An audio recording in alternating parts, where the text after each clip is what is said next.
C'est des gens, je suis une fille imparfaite. C'est des choses qui pour moi veulent rien dire. C'est pour ça que je voulais savoir un petit peu ce que toi t'en Non, mais pensais. elles sont incapables de le définir elles-mêmes. C'est ce fameux homme d'influence. C'est du chinois. Moi, je suis pas dans la ligne dominante. Comprenez-vous, moi pas.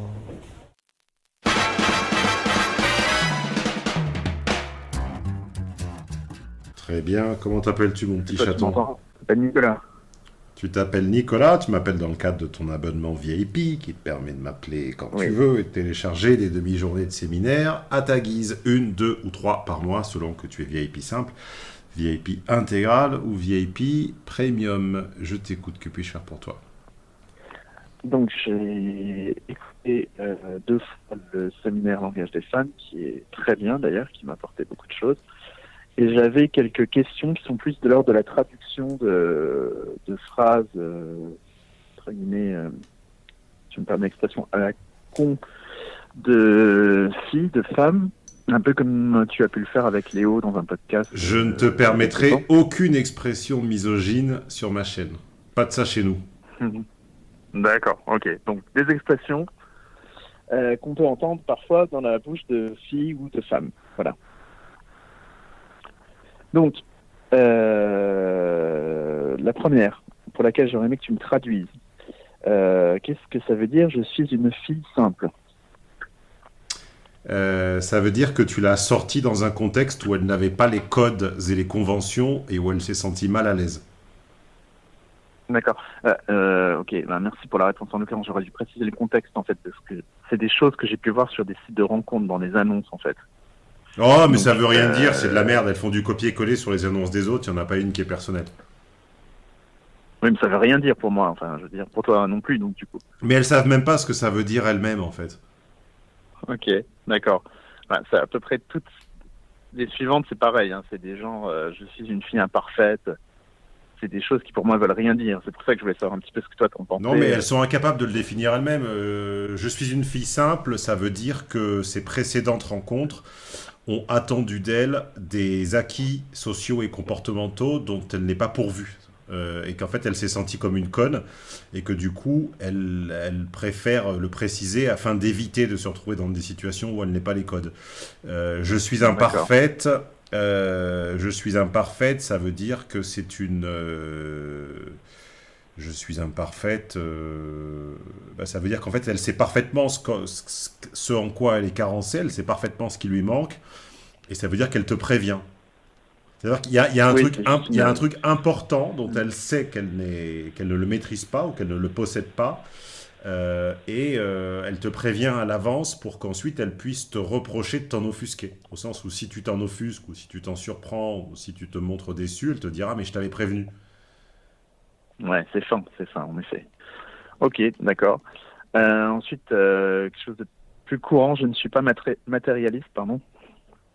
J'aime bien cette conversation, c'est drôle. Ça va. Dites-moi les chatons en commentaire si ça vous plaît d'essayer de piéger votre sociologue à lunettes là, avec des phrases pièges comme ça.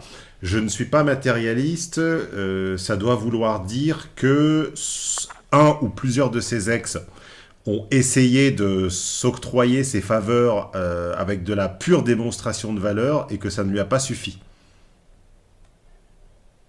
Ça veut pas dire, qu'elle n'aime pas le parfum, les Porsche et les hôtels étoilés. Ça veut dire que ça ne suffit pas. Hein. Il ne faut jamais confondre les conditions nécessaires et suffisantes. Personne n'est allergique au confort. En revanche, ça ne suffit pas tout le temps. Avec une michto, ça suffit. Et avec une fille qui a besoin de plus de charge émotionnelle ou de surprise ou d'une certaine forme de défi, ça ne suffira pas. D'accord, ok.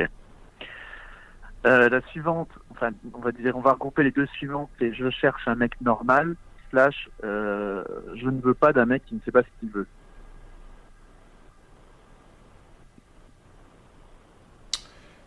Je ne sais pas, alors on va commencer par la seconde. Je ne sais pas d'un mec qui ne sait pas ce qu'il veut. Ça veut dire qu'en réalité, un ou plusieurs de ses ex n'ont pas réussi à cranter avec elle.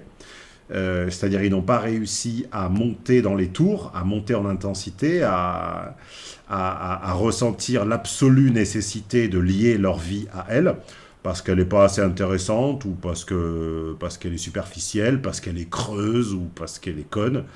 Et du coup, en fait, ne sachant à quoi attribuer cette carence, puisque par définition, elle ne peut pas l'attribuer à elle-même, puisqu'il n'est pas venu à l'esprit qu'il fallait démontrer de... il ne lui est pas venu à l'esprit que sa valeur même puisse être mise en cause. Du coup, elle accuse le type de se montrer indécis. Hein. En général, c'est comme un appartement. Quand l'acheteur est indécis, c'est que l'appartement est un peu cher. Hein. Donc, ça veut dire que les gens ont été indécis, et s'ils ont été indécis, ça veut dire que le produit est pas forcément irréprochable, quoi. Quant à la première expression qui était je veux un mec simple, c'est ça? Un mec normal. Ça, j'ai vu ça. Plus con, tu meurs. Ouais. Normé, normal, normatif. Par rapport à quelle norme? La normalité, comme disait mon prof de socio, c'est la norme qui va se coucher le soir. Elle se met au lit, tu vois. Ouais. C'est là, on est en deçà d'un seuil d'intelligence minimum dans lequel je sais plus m'exprimer. Là, on est vraiment en dessous du SMIC là.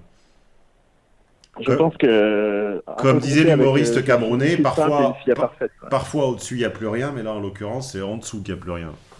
On est très très bas là. J'ai pris un florilège parce qu'il y avait de pire. Hein, donc, on est au niveau de la loge du concierge là. Ok. Bon bah écoute, voilà pour les traductions au langage des femmes, ce que j'avais noté. Il y avait juste une question. Est-ce que ça existe vraiment? Est-ce que ça peut exister une fille qui se Mais rend attends, pour ne pas conclure sur une note misogyne. Pourquoi s'en sortent-elles avec des descriptifs aussi indigents? Parce que les mecs ne les lisent pas et s'en foutent. 90% des mecs sur les applications de rencontre like tous les profils. Ouais. Si les hommes étaient un tant soit peu sélectifs, les profils foutage de gueule comme ça disparaîtraient d'elles-mêmes. Personnellement, ça disparaît, hein, mais voilà. Je trouvais intéressant. Oui, mais parce que nous sommes minoritaires. Nous sommes ultra minoritaires. La plupart des hommes sont des beaufs, des hétérobinaires de base, des porcs, n'ont aucune lucidité, aucune exigence, aucun discernement, aucun goût en matière de femmes, aucune curiosité et aucun intérêt, ni pour les sentiments, ni même, je vais aller jusqu'au bout de mon raisonnement, pour la sexualité. Ils ont un intérêt pour le fait de pouvoir, dans un temps restreint et dans un espace réduit, aborder le plus de femmes possible via une application de rencontre, sans courir le risque de l'affront frontal et du rejet. Voilà tout ce qui les intéresse. C'est tout. Point à la ligne. Ouais, toujours pareil. Ok. Écoute, la dernière question qui était pas de la traduction de langage des femmes, mais qui était vraiment une question, c'était est-ce que une fille qui se rend à un rendez-vous en sachant pertinemment que le gars ne lui plaît pas, est-ce que ça existe une fille qui s'y rend simplement pour se convaincre que finalement elle veut pas continuer? Ou est-ce que c'est juste une vue de l'esprit? Non, c'est pas une vue de l'esprit, cher Nicolas. Il peut y avoir plusieurs raisons pour lesquelles la femme va se rendre au rendez-vous. La plus fréquente, c'est qu'en réalité, elle déduit ou elle pressent que c'est la façon la plus simple de se débarrasser de quelqu'un. Je te renvoie à ma vidéo « Je le suce pour qu'il s'en aille ». C'est pas moi qui suçais, hein, c'est le courrier des lecteurs. Oui, je m'en souviens. Je disais. C'est qu'en réalité, parfois, tant que le type ne s'est pas vu accorder un rendez-vous, il va insister. Au prétexte qu'elle ne lui a pas donné sa chance. Une fois qu'elle a accepté le rendez-vous et que le type n'a pas convaincu, il est plus facile de lui dire « Bon, écoute, ça n'a pas collé, ça n'a pas cranté, maintenant, fous-moi la paix. » Donc, en général, quand elles acceptent un rendez-vous qui n'a pas d'issue, c'est pour se débarrasser d'un connard un peu insistant. Pas parce qu'il est né con et insistant, mais parce qu'il n'a pas eu la chance d'apprendre ce qu'on appelle les signes d'intérêt. Un mec binaire qui ne sait pas lire les signes d'intérêt devient insistant par la force des choses, tu comprends? Oui.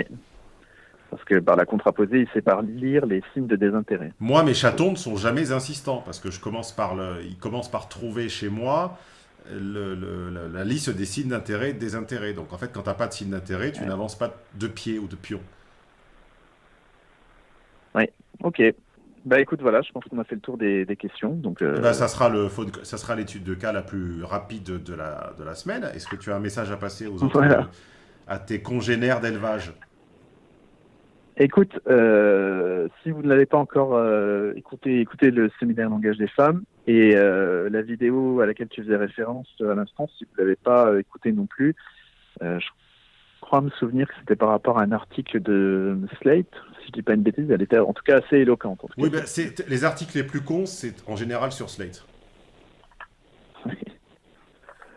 Ok.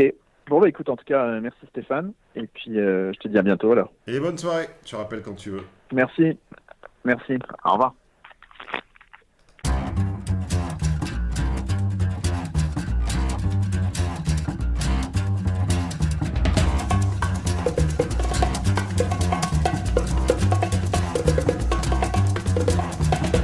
I think it's time we blow this scene. Get everybody in the stuff together. Okay, 3, 2, 1, let's jam.